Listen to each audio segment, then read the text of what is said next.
For today's challenge, we're looking for you to produce a starter, a main course, and a dessert for our first-class passengers. Now, in doing that, we want you to bear in mind a few things. Firstly, distance. Your kitchen will be a long way from where the food is served, 35,000 feet away. So the food must be robust enough to stand the journey between the kitchen and the aircraft. Secondly, think about simplicity. You will prepare the food, but ultimately it will be plated by cabin crew at 35,000 feet. It must be intuitive and easy for them to put together. And finally, think about that all-important thing, altitude. Altitude dampens your taste, and you lose certain flavor ranges. There are some ingredients, such as umami, ripe tomatoes, that work very well at altitude. Consider how you might use things like that in your cuisine. And ultimately, although there's those constraints, think about how you can create a restaurant experience in the air, because that's what we try to do every single day. Good luck with the challenge. Thank you. Please come put on your MasterChef aprons.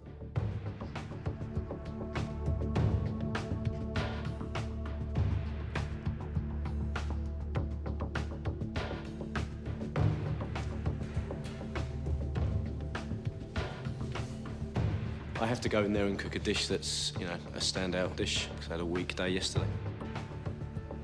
I'd love to be on the winning team now, heading home, just, you know, reading up on my notes and my recipes. They're expecting, you know, restaurant quality food, not the typical airline food that, you know, some of us might be accustomed to, so it's gonna be difficult.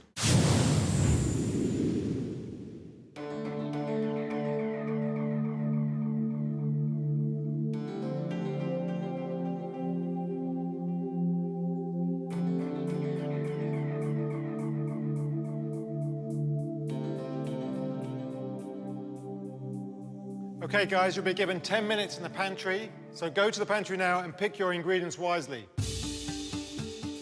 The pantry has all been hand-picked by Robin and his catering team at Emirates.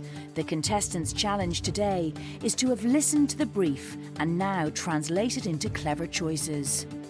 Anything that you cook is going to need to be warmed up for about 20 minutes in the air as well, so certain things will just dry out.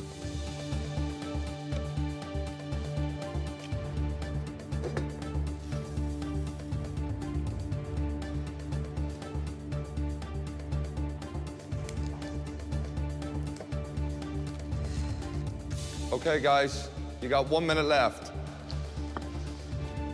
10 minutes is gone like a flash. I got bits and pieces in the box anyway. Okay, guys, time is up. Back to your workstations.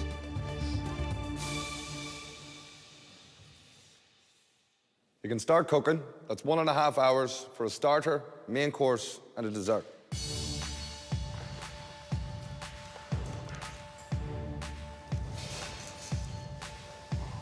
I started with Ryanair in 1999 in flight operations. There's a lot of technical aspects to it, like navigation and performance of aircraft.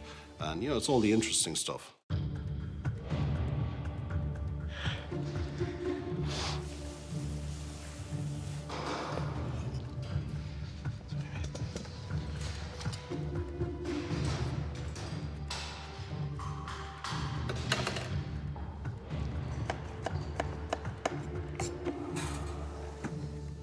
Okay, guys, you're an hour in.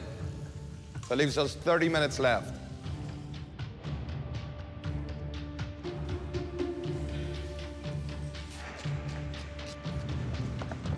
The first half an hour was very slow, for me anyway, because I kept in a limbo, don't know which way to go.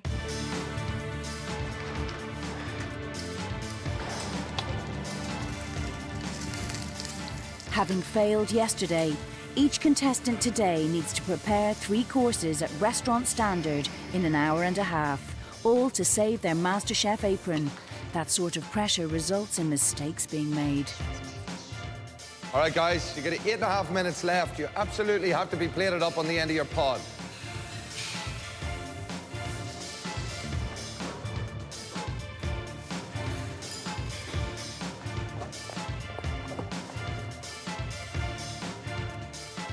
Still a bit under, isn't it?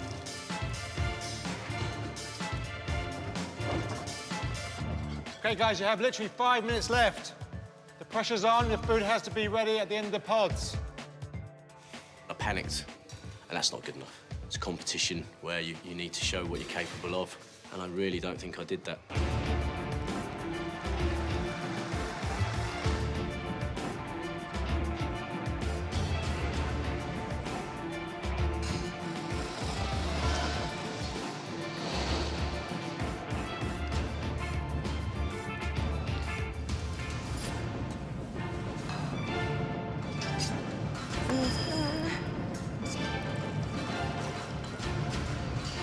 Okay, guys, time is up. Will you please stop cooking?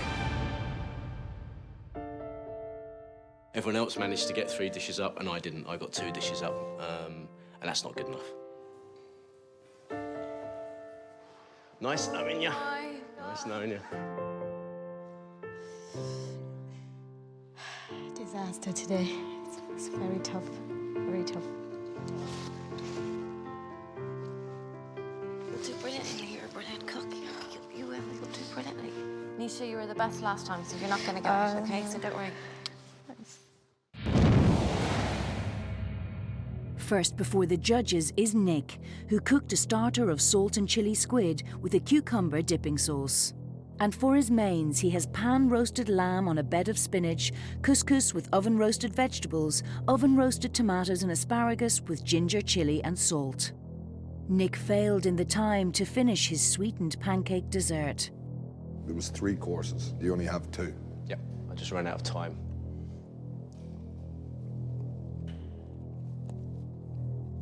I think that the squid, for me, is kind of insane. Some of it is raw and some of it is cooked. I just had a cooked piece and it was incredibly chewy. I think you've got nice al dente crunchiness from the vegetables. I think it's nice to have the sweetness from the tomatoes. You were going in the right direction. Okay.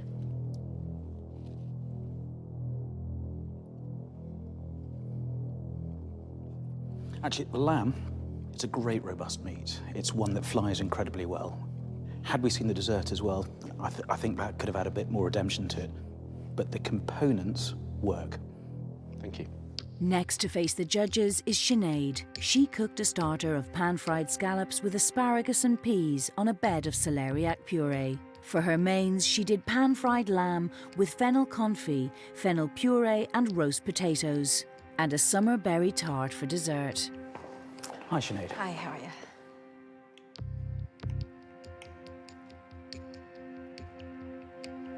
Scallops, great choice.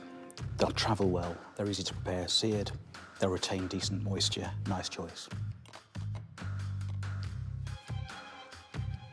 The lamb, the fennel, potatoes, this is not finished. This would not be good enough to serve. This would not be polished enough. That's actually very good. I see it as quite a nice balanced menu, and I think it's like you making one of your hats. You design something from prototype, and you have to tweak it, and that's what you've done here. Simon is next with lobster gratin as a starter. Main course is sea bass with gnocchi and a shellfish bisque and asparagus. And for his dessert, he made creme caramel. Hi, Simon. Hey guys.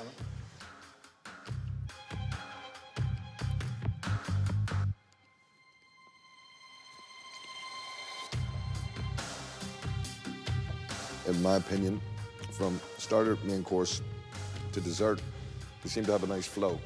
This has fallen down because you didn't have enough time to cook it, and it's bad time management on your part.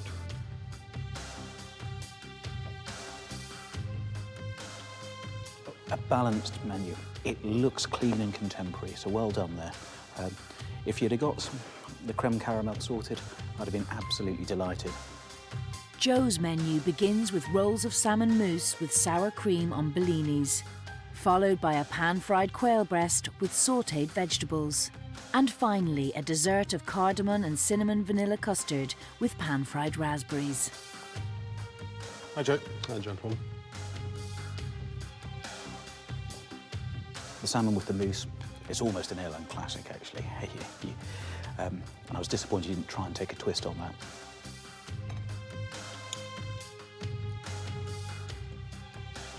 I would imagine that the meat would be overcooked on the fly. Presentation-wise, it's not really that exciting, but I could see that someone would be able to put that together. I think today we've had a load of technique without any real results. And to be a good cook, you have to be able to take pressure, and I think that's where you failed today. Okay, thanks. Thanks, Joe. Thank you, guys. Thanks, Mark.